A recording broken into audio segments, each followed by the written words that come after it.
জামাত ইসলামী এদেশের 18 কোটি মানুষের আস্থার একটি ঠিকানার নাম বাংলাদেশ জামাত ইসলামী। সবাই জোরে আওয়াজ জোরে মার্কা কোনটা? আল্লাহু আকবার। পাশাপাশি একটি দল দেখলাম 5ই আগস্টের বিকেল থেকে জ্বালাও পোড়াও অগ্নি সংযোগ দখলদারিত্ব চাঁদাবাজিতে আজকে পর্যন্ত তারা সেই কাজে লিপ্ত রয়েছে, ঠিক না?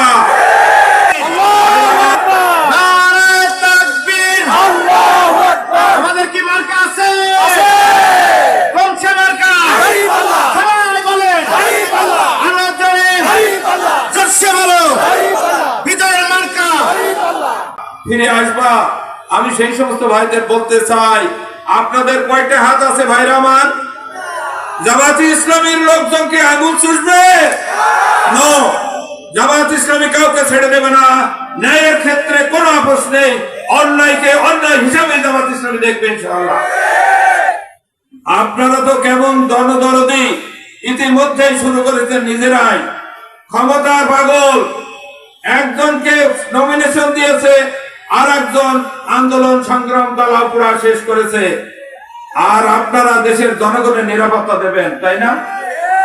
এদের কাছে নিরাপদ হতে পারে জনগণ? বাংলাদেশ কখনো এদের কাছে নিরাপদ হতে পারে না। ক্ষমতায় নাই যেতে বলে যে জামাত ইসলামকে নিষিদ্ধ করব, এত বড় সাহস আপনাদের দেখানোর কোনো সুযোগ নেই। হাসিনার মতো প্রচন্ড প্রতাপশালী শাসক আপনারা হন না এখনো। আপনারা তো সেই শক্তিশালী, আপনার নেত্রীর বাসার সামনে একটি বালু ট্রাক সরাতে পারেন নাই। আপনার নেত্রীকে জেলে নিয়েছে, তাকে মুক্ত করতে পারেন নাই। আপনার নেতা নেত্রীদের জেলে দিয়েছে, ফাঁসি দিয়েছে, ঠেকাতে পারেন নাই।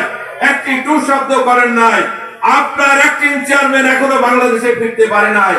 এই তো আপনাদের শক্তি, ঠিক না ভাইরা আমার? এই জন্য আসুন আমরা বাংলাদেশের তরিদি জনতা 18 কোটি মানুষকে নিয়ে এই দেশে একটি ইনসাফপূর্ণ সমাজ প্রতিষ্ঠা করব। আমাদের আমির জামাত যে ঘোষণা দিয়েছেন, যদি দেশ পরিচালনার দায়িত্ব পায়, বাংলাদেশ জামাত ইসলামীর কোন মন্ত্রী এমপি ট্যাক্স ফ্রি গাড়ি গ্রহণ করবে না, কোন সরকারি কোটি কোটি টাকার প্লট দেবে না, সরকারি বরাদ্দ আসবে সব প্রকাশ্যে জনগণের সামনে হিসাব দেবে। সম্মানিত ভাইরা আমার, আপনাদের যদি সাহস থাকে এই ঘোষণা দেন, পাশাপাশি কেমন আপনারা দেশ জনতা আমরা দেখি। পারবে না, নিজেরাই তো দুর্নীতিগ্রস্ত, কিভাবে এই ঘোষণা দেবে? এই জন্য এই দেশকে আমরা দুর্নীতি মুক্ত করতে চাই।